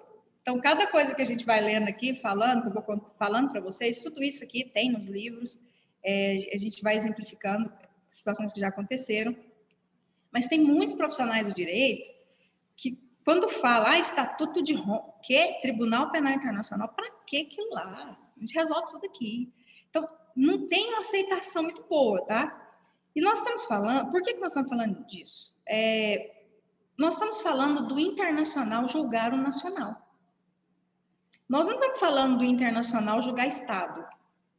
Nós estamos falando de um tribunal internacional julgar um nacional. E isso não é muito bem visto. Um tribunal internacional julgar uma pessoa. Vocês podem ter certeza que toda a defesa dessa pessoa, desse grupo de pessoas, vai ser no sentido de que esse tribunal não tem admissibilidade, não tem como, porque já está acontecendo aqui, porque vai ter uma defesa criticando o tribunal. Vocês podem ter certeza que vai caminhar para esse sentido, tá? De não aceitar muito bem o internacional, porque existe o nacional. Então, existe uma resistênciazinha, principalmente em relação aos réus, nessa possibilidade de alguém ser julgado por um tribunal internacional, principalmente quando há uma relação com o governo. Então, vai ficar aquela dúvida, tá? Se um nacional está sendo julgado por um tribunal internacional, qual que é o direito aplicável, então? Quando a gente faz essa pergunta de direito aplicável, qual que é as regras que vão se aplicar? É a regra do país de origem, a regra interna do país de origem da pessoa. Então, vamos supor que lá vou pegar Uganda e Congo, porque é o que mais tem lá no TPI. Vamos supor que dentro de Uganda e na Democrática do Congo tem várias leis. E tem pessoas nacionais, Congo, de Uganda, que estão sendo julgadas no Tribunal Penal Internacional. Quais são as regras que vão prevalecer? Quando a gente fala direito aplicável, quais as regras que vão prevalecer? São as regras do Estatuto de Roma, são as regras internacionais, ou são as regras nacionais, daquela pessoa do nacional que está sendo julgada? Porque isso vai dar um embate muito grande. Eu vou dar um exemplo para vocês daqui a pouco. Em primeiro lugar, é o Estatuto. Isso aqui eu acho que eu já tinha comentado com vocês. Quando um Estado ratifica o Estatuto de Roma e o Tribunal Penal Internacional, ele tem jurisdição dentro daquele Estado, vai prevalecer as regras do Tribunal Penal Internacional. Então, vai prevalecer as regras do Estatuto de Roma. Então, primeira coisa, não tem discussão. A primeira coisa prevalece o Estatuto. Em segundo lugar, primeiro lugar é o Estatuto, tá? Segundo lugar, se for o caso, tá? Quando o Estatuto não é suficiente, se for o caso, alguns tratados, outras leis internacionais, normas de direito internacional, incluindo alguns princípios internacionais, envolvendo conflitos armados. Mas ainda assim estamos no cenário internacional. Agora, na falta do Estatuto de Roma, só se virou pó, né? Desapareceu. Na falta do Estatuto de Roma, na falta de outras leis internacionais, de outros princípios internacionais, aí é que vai buscar no direito interno daquela pessoa algumas questões para suprir aquilo que faltar. Mas a regra é o Estatuto de Roma, a regra são leis internacionais. Se o Estatuto de Roma for omisse alguma coisa, é outra lei internacional. Em último caso, na falta mesmo, não tem, aí vai pegar no direito nacional daquela pessoa. Lá, qual que é a lei lá da República Democrática do Congo, qual que é a lei lá de Uganda, como é que, enfim, aí busca lá, tá? Vou pegar um exemplo para vocês que poderia dar ali um choque. Vamos pegar um exemplo aqui em relação ao Brasil. O que a lei prevê aqui? A nossa lei brasileira prevê que a nossa Constituição Federal ela prevê que não são admitidas as pena de morte e a pena com aquela exceção de fuzilamento, no caso do traidor da pátria, em caso de guerra declarada, tem toda uma circunstância para ter a pena de morte no Brasil. E a pena de caráter perpétuo, a pena perpétua, ela não pode aqui no Brasil. Por mais grave que um crime seja cometido, uma pessoa não pode ficar em regime fechado por mais de 30 anos. Mas às vezes a gente vê assim, não, professora, mas eu vi aí uma pena de 90 anos por esse crime. Não, pode ter. Pode ter pena de 60 anos, pode ter pena de 70. Mas ninguém pode ficar preso mais que 30 anos no Brasil. Então, existe uma limitação. E não tem a pena perpétua aqui no Brasil. Tá, então vamos supor que um brasileiro ou um grupo de brasileiros cometa algum crime contra a humanidade, algum crime de genocídio, algum crime de guerra ou crime de agressão. E cometeu aqui no Brasil. E aí não teve uma investigação que deveria ter em relação a esses brasileiros. E aí a Procuradoria tomou conhecimento desse fato, virou um inquérito, foi investigado, encaminhou para o Tribunal Penal, para os juízes analisaram o caso, conduziram as provas, fizeram interrogatório, analisaram todas as provas que foram apresentadas pela Procuradoria. e vão fazer a sentença. Lá na sentença, coloca que diante da gravidade dos crimes que foram praticados no Brasil, essas pessoas vão receber pena perpétua. Ou seja, elas vão ficar presas para sempre. Isso é pena perpétua, ficar resto da vida preso. Não existe no Tribunal Penal Internacional a pena de morte. A pena de morte, na verdade, ela é vedada por todo o sistema internacional. Então, de direitos humanos. Então, não teríamos aí uma possibilidade, porque alguns estados ainda mantêm. Mantém internamente por questão de soberania, de não seguir o cenário internacional. Mas o cenário de direitos humanos, ele não é favorável à pena de morte. Então, o Tribunal Penal Internacional não tem a pena de morte, mas tem a pena perpétua, que é passar o resto da vida preso. Então, suponhamos que lá nessa sentença, esses brasileiros, eles receberam a pena perpétua. Aí vem a pergunta. No Brasil, no país de origem deles, a pena perpétua é proibida pela Constituição Federal, que é a lei maior do país. Então, nós temos a Constituição Federal de 88, e lá no artigo 5º fala que aqui no Brasil não tem essa pena. É proibida a pena perpétua. E eles estão com a condenação de pena perpétua lá no Tribunal Penal Internacional. Aí vem aquela questão, né? O ato de entrega. Suponhamos que eles estão aqui e eles vão ter que cumprir essa pena. Eles não podem cumprir a pena aqui. Geralmente, as pessoas que são sentenciadas não podem cumprir as penas nos seus países de origem. Eles vão ter que sair daqui para cumprir a pena. Quando há necessidade de fazer... como que acontece? Eles podem se apresentar voluntariamente? Podem. Mas vamos supor que isso não aconteceu. O Tribunal Penal Internacional encaminha um documento para o governo federal, dizendo o seguinte: olha, vocês precisam fazer o ato de entrega, chama ato de entrega, para que eles possam cumprir a pena. Onde? Ou vai ser aqui, nas celas do Tribunal Penal Internacional, ou em algum presídio que nós temos um convênio. Ok. Tá. Então, chama ato de entrega. Aí vem os advogados, porque os advogados fazem desse jeito. Vem os advogados e falam o seguinte: não vai entregar. Não vai entregar porque aqui no país não tem essa pena. Então, eles não podem cumprir uma pena que no seu país de origem não tem a pena. Então, nós não vamos fazer a entrega, vocês façam a adequação. Exemplo, aqui no Brasil, o máximo de pena privativa de liberdade a ser cumprida seria 30 anos. E no Estatuto de Roma também fala em 30 anos. Então, pede-se que seja colocado 30 anos. Mas a perpétua não vai, porque no estado de origem deles, né, não existe essa pena, é proibida aqui no Brasil, eles não vão cumprir, fora porque eles são brasileiros. E aí? O que vai prevalecer? Vai prevalecer o Estatuto de Roma, que prevê a pena de caráter perpétuo, ou o Tribunal Penal Internacional vai ter que mudar a sentença para colocar a pena até 30 anos, porque aqui no Brasil é pena até 30 anos. Vocês acham?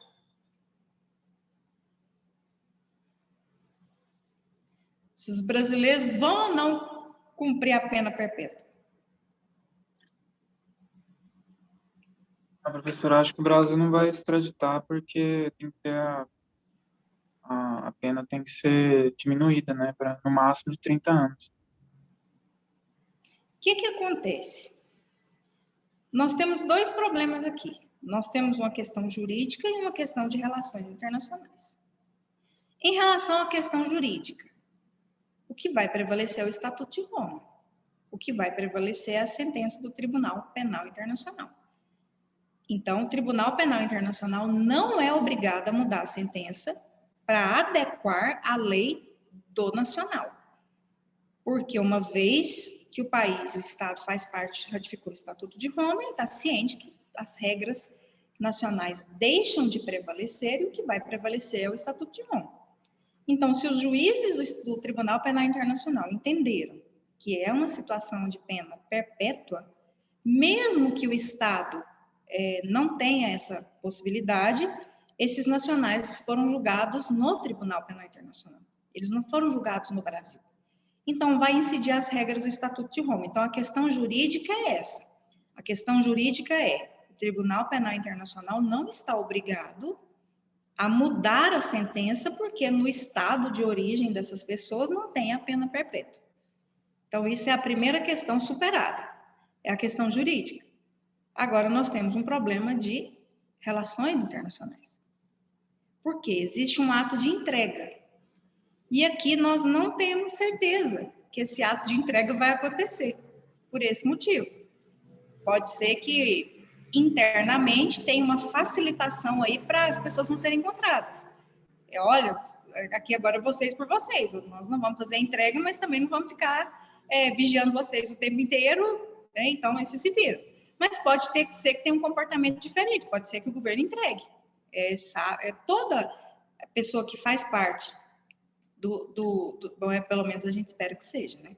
Toda pessoa que representa as relações internacionais, seja juridicamente, seja em termos de relações internacionais, conhece o sistema e sabe que o Estado é obrigado a fazer a entrega do nacional, mesmo que tenha pena perpétua, porque o que vale é o Estatuto de Roma. Então, espera-se que a entrega aconteça. Mas pode ser que ela não aconteça, né? Tem algum movimento interno dentro do Estado e não aconteça. Então, são duas questões diferentes. A questão jurídica é fácil. A questão jurídica em primeiro lugar, sempre vai prevalecer o Estatuto de Roma. Sempre, sempre, porque ele foi julgado. Essas pessoas foram julgadas pelo Tribunal Penal, não dentro do Estado ou dentro do Brasil. Agora, a questão é a entrega mesmo. E, Matheus, você falou uma palavra interessante. Extradição. É outro ponto interessante também. Mas a gente tem que fazer só uma diferençazinha aqui. Deixa eu só passar uma situação para vocês. A lei brasileira prevê que, a Constituição Federal, ela prevê que brasileiros natos não são extraditados. Os brasileiros natos é uma característica da Constituição. Então, brasileiros natos não são extraditados. Não fazer extradição de brasileiro nato. E suponhamos que um brasileiro nato, nascido no Brasil, pratique um crime de competência do Tribunal Penal Internacional. Pelo fato de ter essa vedação da extradição de brasileiros natos, o Estado não é obrigado a entregar essa pessoa? Porque foi um ponto que o Matheus tocou aqui também. Isso aqui é uma questão jurídica. A Constituição prevê que brasileiros natos não podem ser extraditados. Então, o Estado não é obrigado a entregar essa pessoa? Pela resposta que a senhora deu anteriormente, acredito que é obrigado sim, né? Porque o estatuto vai prevalecer. Mas aqui é isso mesmo, vai prevalecer a regra do Estatuto de Roma. Mas olha aqui o item 11, seria ali a diferença entre entrega e extradição. Porque eu falei entrega, Matheus, você falou extradição. E agora nós estamos aqui discutindo entrega e extradição. Existe uma diferença entre entrega e extradição? O correto é falar entrega ou extradição? Outra pergunta, existe alguma diferença entre extradição e deportação? Também tem. Vamos falar da entrega e da extradição.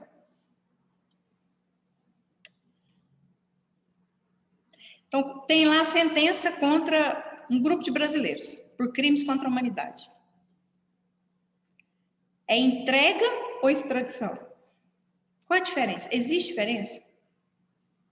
O Estatuto fala em entrega. Ato de entrega. A entrega é o ato de entrega de um Estado para o tribunal. A extradição é um ato de entrega de um Estado para outro Estado. Deu para compreender a diferença agora? A Itália solicitou a extradição de alguém. O Brasil solicitou a extradição de alguém.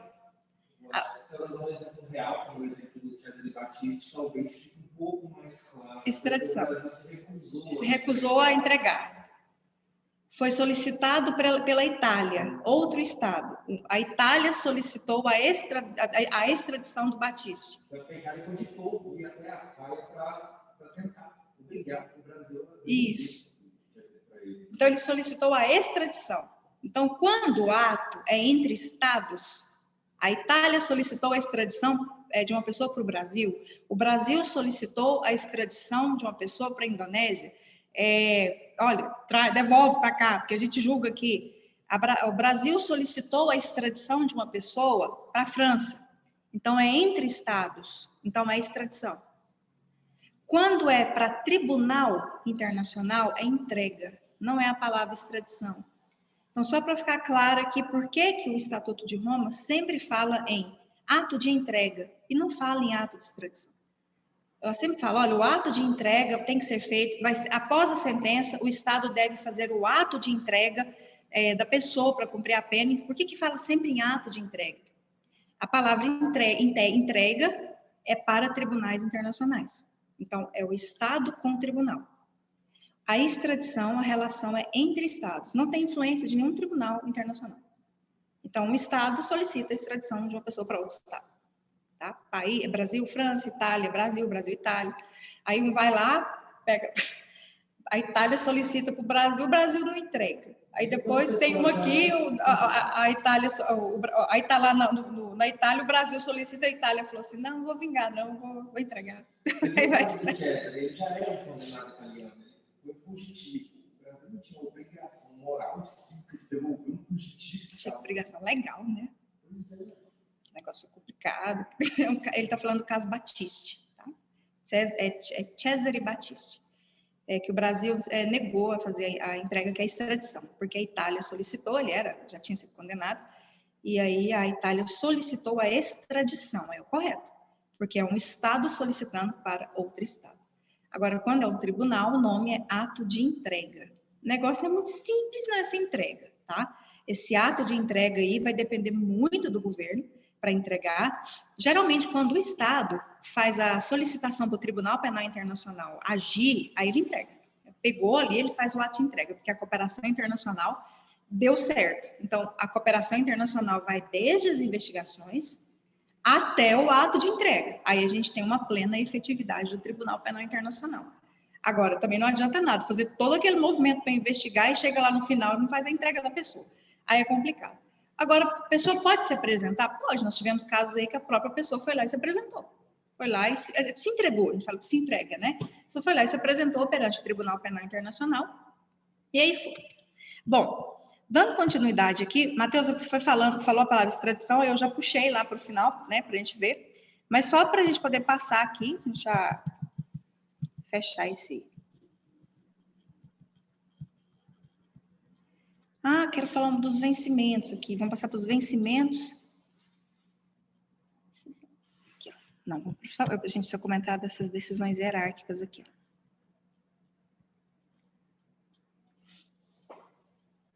Existem pessoas que cometem crimes de competência do Tribunal Penal Internacional e essas pessoas alegam que estavam agindo por ordens de um superior hierárquico. Eu sempre falo para vocês assistirem o Tribunal de Nuremberg. Eu espero que até o final desse semestre, que eu estou pedindo desde o semestre passado, que até o final do semestre vocês assistam o filme O Tribunal de Nuremberg. Se alguém aqui assistiu, por favor, me conta que assistiu, com exceção de quem assistiu a versão preta e branca, a versão que eu já tinha comentado com vocês. Se manifeste nessa sala, por favor.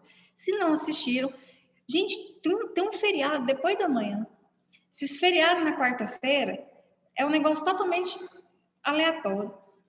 Tira aí 2h30 desse feriado, assiste o julgamento de Nuremberg, porque a defesa dos nazistas, como que foi? A gente sabe as acusações, a gente sabe as decisões. Vocês sabem qual foi a defesa dos nazistas?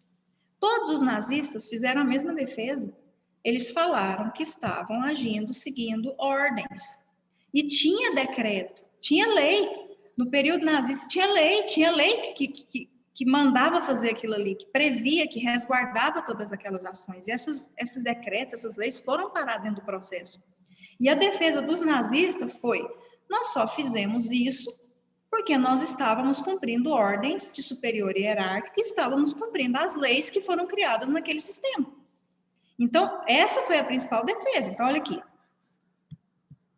Estivesse obrigado por lei a obedecer a decisões emanadas do governo superior hierárquico em questão.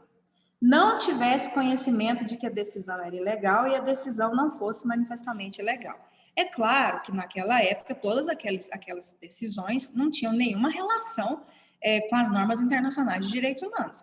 Não guardavam uma certa legalidade. Enfim, tem toda uma discussão, né? Tem gente que fala que até tinha legalidade, aí a gente entra no campo até da filosofia aqui. Não podemos deixar nesse momento da aula, de fazer uma menção a um dos julgamentos muito famosos de um nazista, que foi o Eichmann. Muita gente chama de Eichmann, o Antônio, vocês tiveram aula com o Antônio, né? O Antônio deve ter falado de Eichmann para vocês. De Eichmann, Eichmann em Jerusalém, Eichmann em Jerusalém, é um livro de Hannah Arendt, muito interessante mesmo, porque ela foi, acho que a gente já conversou sobre isso, ela foi fazer a cobertura do julgamento de um nazista que foi preso na Argentina, e aí ele foi julgado em Jerusalém, e ela era jornalista, e ela, além de professora nos Estados Unidos, ela era judia, né? Ela viveu o campo de concentração, ela esteve um tempo no campo de concentração chamado Dur, na França, e ela conseguiu fugir com a ajuda de uma amiga, ela foi para os Estados Unidos, ficou apátrida há muito tempo, e se tornou uma professora na universidade, e também escritora, jornalista. Na época os jornais eram um pouco diferentes, eram grandes artigos que as pessoas esperavam para ler, não era igual é hoje. Enfim, e aí ela foi fazer a cobertura desse julgamento do Eichmann em Jerusalém, encontrou alguns amigos, e aí ela foi ver de perto ali como é que foi a defesa, né?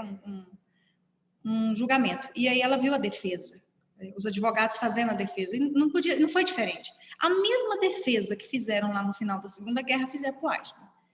No final da década de 60, que foi quando ela escreveu, né, o livro Eichmann em Jerusalém. E aí ela viu a defesa de perto, e ele foi interrogado, o Eichmann foi interrogado, e ele falava exatamente aquilo que os advogados orientaram ele a falar. E ele falava o seguinte: eu agi cumprindo ordens.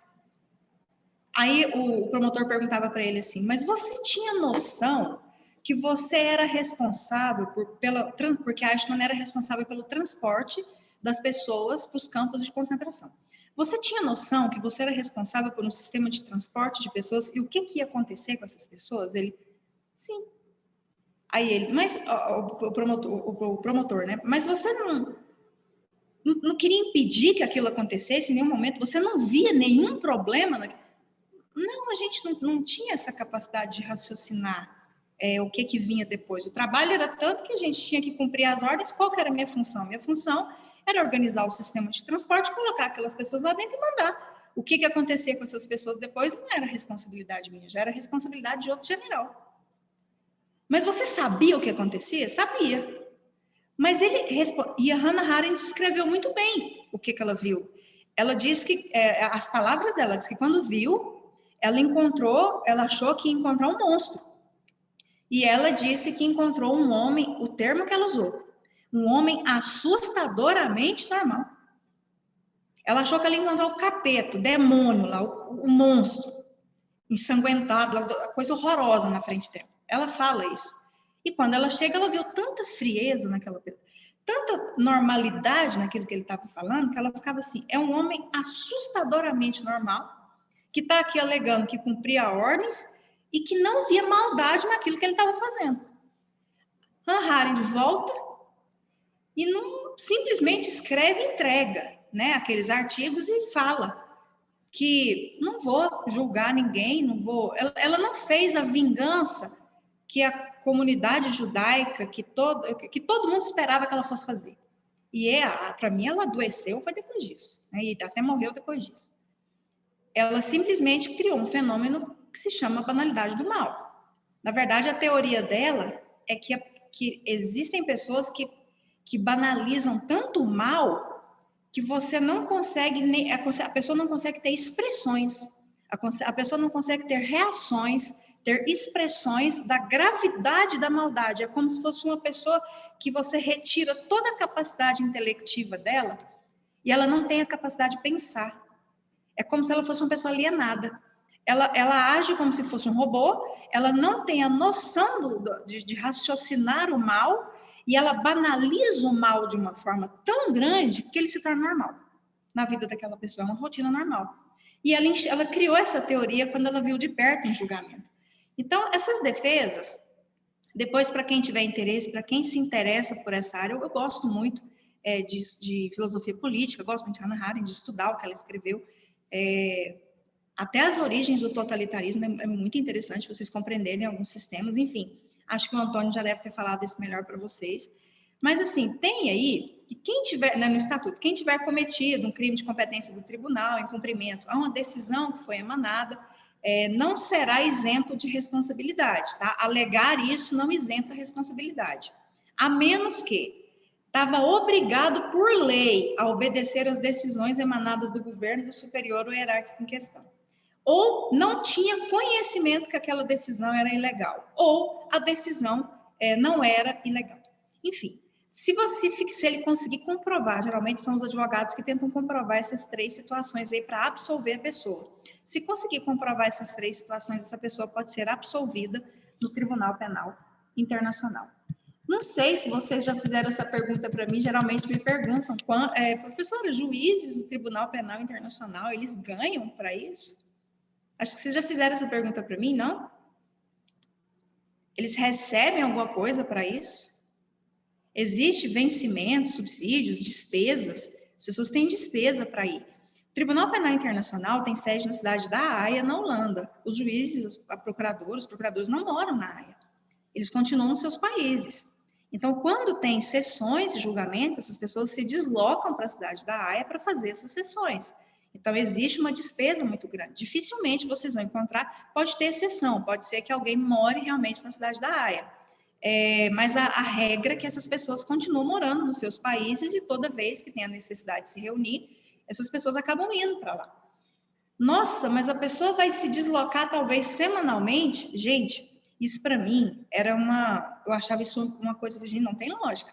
Uma pessoa toda semana, a gente mal vai ali em Brasília na semana, quase morre. Ou então tem que ir em Goiânia toda semana. Então, às vezes, tem que ir em São Paulo, por exemplo. Hoje não por causa da pandemia, mas uma vez por mês eu tenho que ir para a Universidade de São Paulo.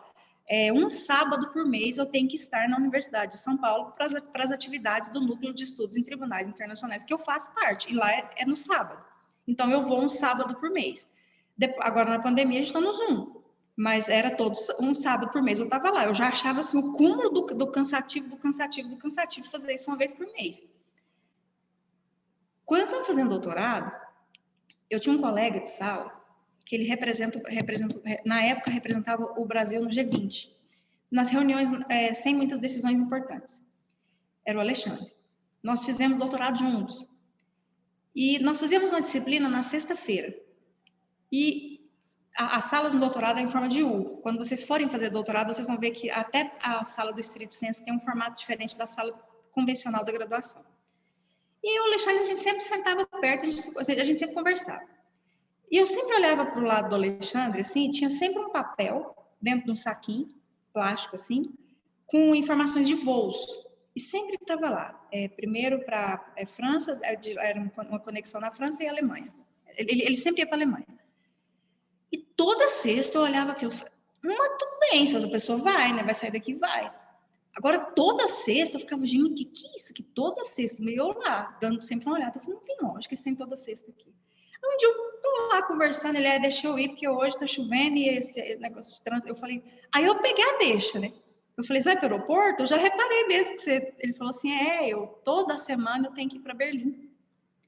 Aí eu olhei assim e falei, como que funciona isso, Alexandre? Aí ele virou para mim e falou assim, eu saio daqui na aula na sexta-feira, vou para o aeroporto, eu pego o voo da noite, aí eu paro na França, no domingo eu chego em Berlim, na segunda-feira eu preparo tudo para a reunião de terça, aí eu retorno para cá. Aí eu já chego aqui na quinta-feira e venho assistir aula na sexta. Eu fiquei olhando e falei, você faz isso toda semana? Aí ele falou, faço, é o meu trabalho, eu faço isso toda semana. Toda semana. Eu falei, então você passa mais tempo dentro do avião e em hotel? Ele minha vida, lá em casa não tenho nada, minha vida é essa. Eu escolhi isso aí para mim, é o que eu faço. A minha família mora em Campinas, interior de São Paulo, lá em São Paulo, e eu os vejo nas férias. Não sou casado, não tenho filho, e essa é a minha vida. Minha vida é essa toda semana. Então, às vezes a gente pensa que não, mas tem umas realidades aí de pessoas que fazem. Então, essas pessoas se deslocam para ir para esses tribunais. Se for necessário semanalmente, elas se deslocam semanalmente. Se for necessário mensalmente, elas se deslocam mensalmente. Então, tem todas as despesas que essas pessoas recebem, esses reembolsos. Tá, mas voltando aqui, eu só quis apresentar para vocês, porque até eu, na época, assustei. Às vezes a gente fala assim, Jesus, toda semana tem que ir para Brasília. Tem gente que tem toda semana tem que ir para o Japão, gente. Vencimentos. Juízes da CIJ têm vencimentos. Juízes do Tribunal Penal Internacional têm vencimentos. Procuradores têm vencimentos.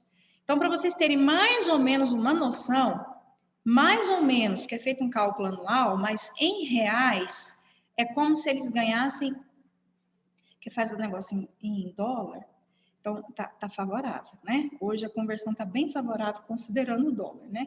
Mas em circunstâncias normais, era em torno de 30 mil por mês, 32 mil reais por mês. Com a atual cotação em reais, trabalhando em reais para algum brasileiro, quando tem algum brasileiro, tá? Para a gente poder fazer uma noção aqui. Seria mais ou menos uns 38 mil reais, mais ou menos, por mês, em reais, tá? Que daria mais ou menos um salário aí de um... É mais ou menos, só para vocês verem, porque eu estou trabalhando com uma cotação bem diferenciada aqui, antiga, porque faz tempo que a gente viu isso aí, mas é mais ou menos 18 mil dólares por mês. Perdão, mais ou menos 15 mil dólares por mês. Eu trabalhei com uma cotação bem antiga. Então, mais ou menos entre 15 e 18 mil dólares por mês, tá? Que dá aí o salário desse povo, então, os vencimentos desse pessoal, não é pouquinho não, tá? Vamos só passar por um ponto aqui, em relação às penas. Tá aqui, ó. Quais são as penas que são aplicáveis? A gente já está quase partindo para o final, tá? É cansativo, né? Essa parte aqui do Tribunal Penal Internacional, mas já está partindo para o final. Quais são as penas que são aplicáveis nas sentenças do Tribunal Penal Internacional? Primeiro, a pena de prisão por um número determinado de anos até 30. Então, a gente já viu sentença de 14, sentença de 9, sentença de 6, sentença de 30. Tem casos aqui para vocês que eu vou mostrar. Então, primeiro tem essas. Qual que é a segunda pena? A perpétua. Então, é perfeitamente possível a pena de prisão perpétua no Tribunal Penal Internacional. É claro que o próprio Estatuto de Roma prevê que, para se aplicar uma pena de caráter perpétuo para uma pessoa, tem que ter um elevado grau de licitude do fato e condições pessoais daquele condenado também justificam essa pena perpétua. Além da prisão, tá? Agora não é um ou outro, não. Além da prisão, o que pode ser aplicado para essa pessoa? Multas, de acordo com os critérios previstos no regulamento lá, aí já são regulamentos mesmo, eles fazem um cálculo de multa, então paga-se uma multa. As multas também acontecem aqui no Brasil, geralmente quando a pessoa recebe uma pena, tem a pena de multa também, que vai para o Estado, e essa pessoa pode ter a perda de bens, perda de produtos, de haveres, que foram adquiridos com dinheiro do crime que ela participou. Então, a pessoa, ela construiu um império e ainda é responsável por crimes contra a humanidade. Além de receber a pena, seja a pena perpétua ou de prisão, tudo aquilo que ela adquiriu naquele período, isso é como se fosse confiscado.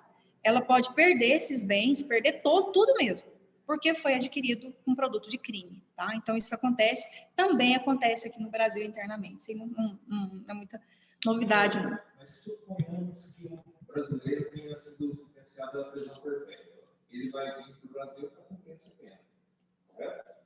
Não, ele vai cumprir no presídio designado pelo Tribunal Penal Internacional. Sim. Então, isso aí está dando uma questão, porque eu ia perguntar, se ele vem para o Brasil para cumprir essa pena, como que a gente pode garantir que o Brasil vai, de fato, fazer com que ele cumpra essa pena? Por isso que o Tribunal Penal Internacional trabalha com a questão de que a pena definitiva não seja cumprida no estado de origem do nacional, por problemas de fiscalização do cumprimento da pena. Tá? Então, geralmente, a sentença designa qual presídio que vai ser cumprida essa pena. Bom, imagina. Bom, aqui eu trouxe para vocês, é claro que vocês vão fazer a leitura depois, aqui tem só uma síntese dos casos. Nós temos aqui alguns casos que foram julgados pelo Tribunal Penal Internacional. Eu coloquei o caso Lubanga porque foi o primeiro caso julgado pelo Tribunal Penal Internacional, Thomas Lubanga. Ele era um ex-líder rebelde que atuou na região, né, na República Democrática do Congo, Então, ele foi acusado por crimes de guerra e a principal questão que tornou o fato muito conhecido no cenário internacional. Ele recrutava crianças para lutar na milícia. Então, naquilo que ele organizava. Ele tinha vários quartéis, ele tinha toda uma organização, tinha o nome União dos Congoleses Patrióticos. Então, tinha meninos, tinha meninas menores de 15 anos. Não, eles eram sedados, gente, porque assim, isso aqui tem só uma síntese, tá? Esse caso Lubanga foi o primeiro caso que foi julgado pelo Tribunal Penal Internacional. Então, parecendo bicho mesmo, ele tratava as crianças igual um centro de treinamento de animais. Eu acho que nem animais, porque os animais são até mais bem tratados nessa situação. Ele drogava, ele sedava essas crianças, porque essas crianças eram treinadas para dar continuidade àquilo que ele achava que tinha que acontecer dentro do país. E as meninas, elas eram utilizadas como escravas sexuais dessas pessoas, desses soldados que trabalhavam nesses quartéis. E não era pouca gente, foi muita gente. Então, foi a primeira ação que nós tivemos no Tribunal Penal Internacional, é o caso do Lubanga, e ele recebeu 14 anos de prisão. Existe uma crítica muito forte em relação a essa quantidade de pena que ele recebeu, entenderam que não foi suficiente a pena de 14 anos, enfim, tem uma crítica, mas foi a pena de 14 anos que ele recebeu de prisão, tá? Tem o caso do Katanga. O caso do Katanga também na República Democrática do Congo, ele foi acusado também de crimes de guerra e crimes contra a humanidade e foram cometidos em 2003, então foi um ano depois que entrou em vigor internacional, e ele liderou um ataque a um povoado e 200 pessoas morreram. Observa que aqui já não são assim, igual Ruanda, 800 mil pessoas morreram. Então, às vezes, eu dou um exemplo, suponhamos que uma determinada pessoa simplesmente determine, ordene a morte de 100 pessoas, ou de 80 pessoas, por quê? Porque por algum motivo, ou etnia, ou grupo, ou a nação, quer destruir uma determinada comunidade. Isso é considerado genocídio. Ou se for num caso de ataque, nós temos aqui, de conflito armado, nós temos crimes de guerra. E ele foi investigado, ele foi processado, sentenciado, e ele recebeu 12 anos de prisão pelo Tribunal Penal Internacional. A gente fica assim, olhando umas situações e pensa, nossa, o Tribunal Penal Internacional vai vir logo tacar 30 anos uma vez ou dar a prisão perpétua. Nem sempre, tá? Os advogados que atuam, os poucos advogados que atuam no Tribunal Penal Internacional, conseguem aí, de alguma forma, apresentar alguma tese, alguma questão, algum recurso ali internamente, porque existe como recorrer de uma sentença do Tribunal Penal Internacional dentro do próprio tribunal. Então, dentro do próprio tribunal, os juízes se organizaram, alguns para serem só de recurso, alguns para serem só de julgamento, de primeira instância, e outros para ajudar nas provas. Então, existe aí, mas dentro da estrutura do próprio tribunal. Não é outro tribunal. Então, dentro do próprio Tribunal Penal Internacional, eles se organizaram para ter juízes que só analisam recursos, ou seja, eles não participam do processo nessa fase até a sentença.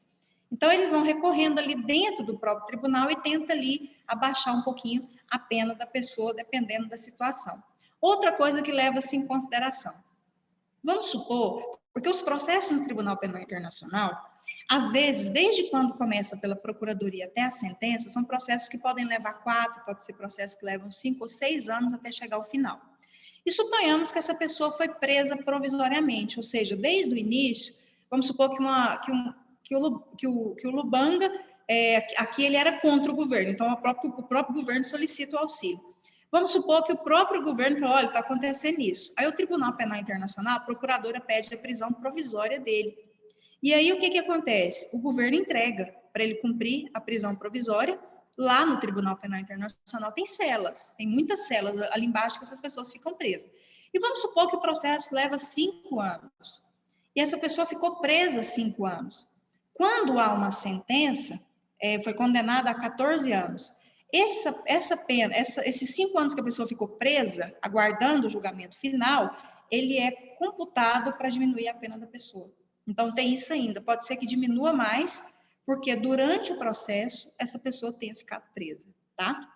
Tem o caso do Bosco, que também envolve o Congo. Vocês vão ver muitos casos, quando vocês forem ver casos que foram julgados pelo Tribunal Penal Internacional, muitos casos envolvendo Congo e Uganda.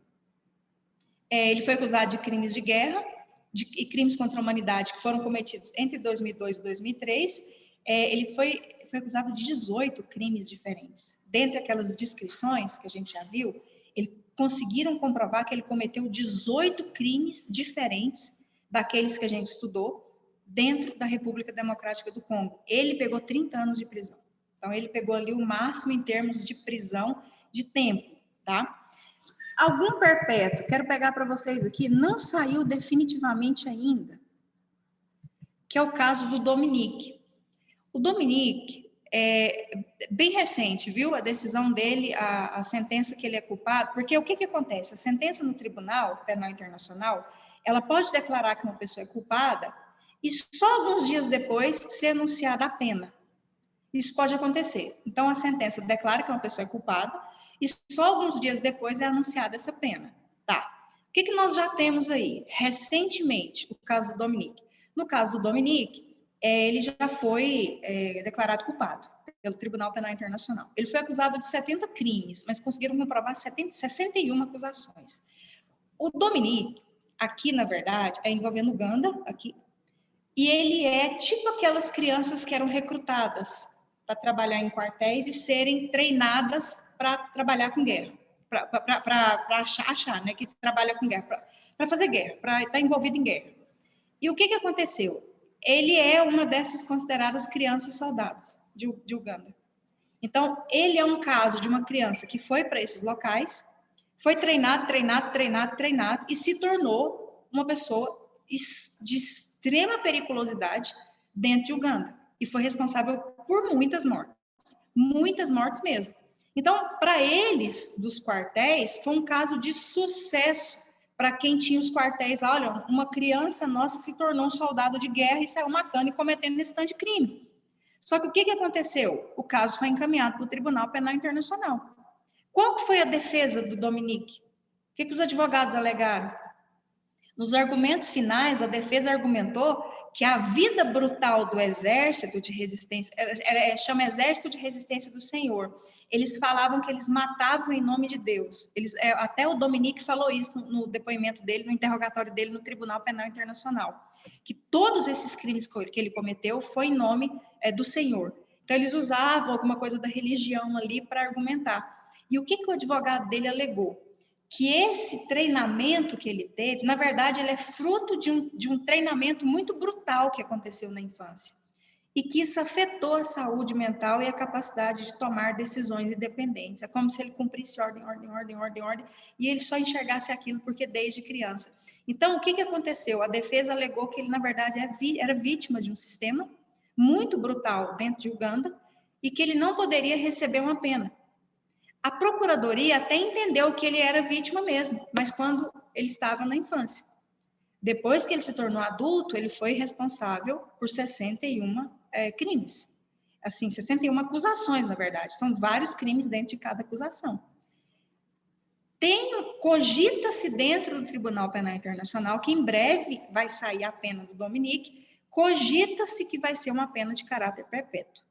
Esse é um caso interessante, tá? Para vocês darem uma olhada. Por quê? Porque quando a gente estudou o Lubanga, mas o Lubanga era no Congo. Quando a gente estudou o Lubanga, ele era responsável por recrutar crianças para virar essa situação aqui. E o Dominique, ele era uma criança soldado. Que depois que virou adulto, virou uma coisa de louco dentro de Uganda. E ele foi realmente encaminhado, porque Uganda não tinha condição de julgá-lo, e falou, Tribunal Penal Internacional, ajuda a gente aqui, porque tem que tomar uma providência. Mas a defesa bateu muito forte que ele era vítima do sistema de quando ele era criança. E a procuradoria batendo forte, falando que vítima lá atrás, agora ele tinha plena capacidade de ver o que ele estava fazendo. E aí ficou um embate aí, o embate, saiu a decisão recentemente, de que ele é culpado de 61 acusações das 70. E aí já tem ventila-se uma conversa, na hora que sair eu já vou apresentar para vocês, que pode ser que ele receba uma pena de caráter perpétuo, considerando a grande quantidade de mortes e gravidade dos crimes que foram praticados dentro de Uganda pelo Dominique.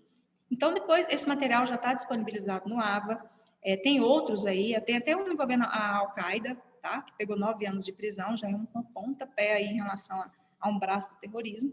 E fica aí esse material para vocês verem. Esses não são só esses, é claro, que eu até coloquei alguns casos, e coloquei um bem recente, que é esse do Dominique, para vocês darem uma olhada, para vocês verem aí a repercussão, até porque está em andamento e logo nós vamos ter uma decisão do TPI em relação à pena, tá?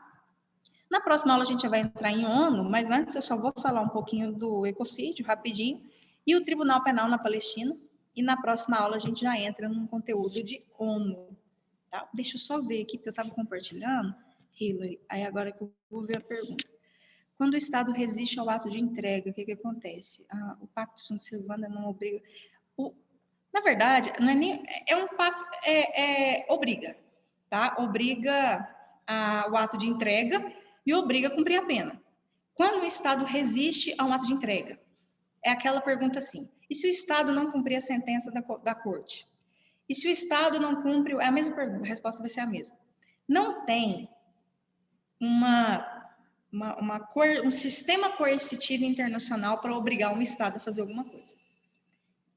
Então, quando eu falo, Hillary, que a cooperação internacional é a chave da efetividade do Tribunal Penal Internacional, o sistema internacional ele não é um sistema que tem uma característica de trazer muitas medidas coercitivas. É um sistema de realmente trabalhar com as relações internacionais, com a área de vocês.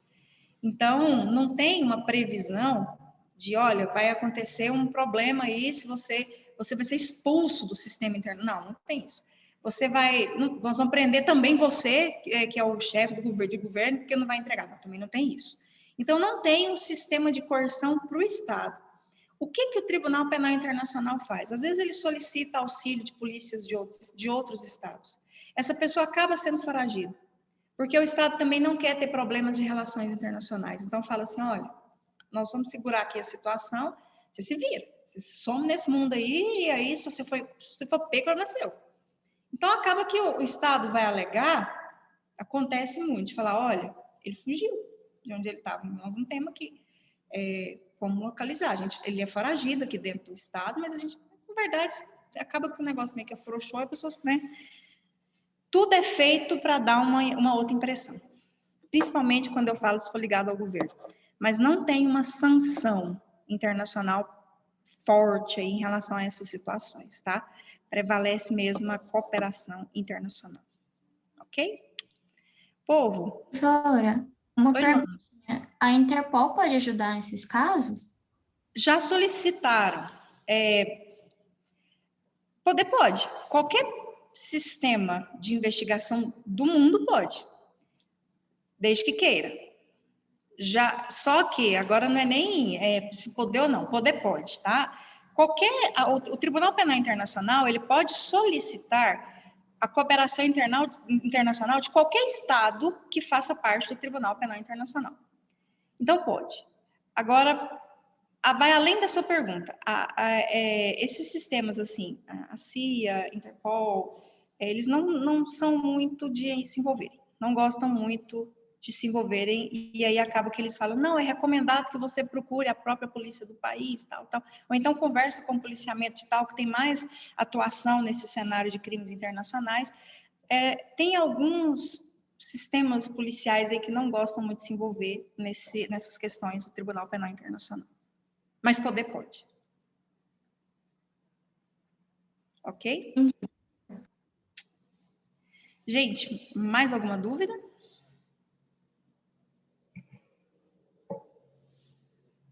Não?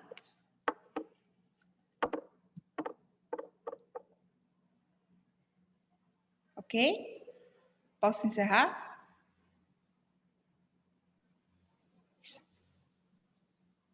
Pode, professora. Muito obrigada, então, pela presença na aula. O material já está disponível, logo depois eu coloco... Tem menos gente aqui hoje. Logo eu coloco a aula lá, tá? Disponível para vocês, para quem não... Por favor, assiste o Julgamento de Nuremberg, não custa nada.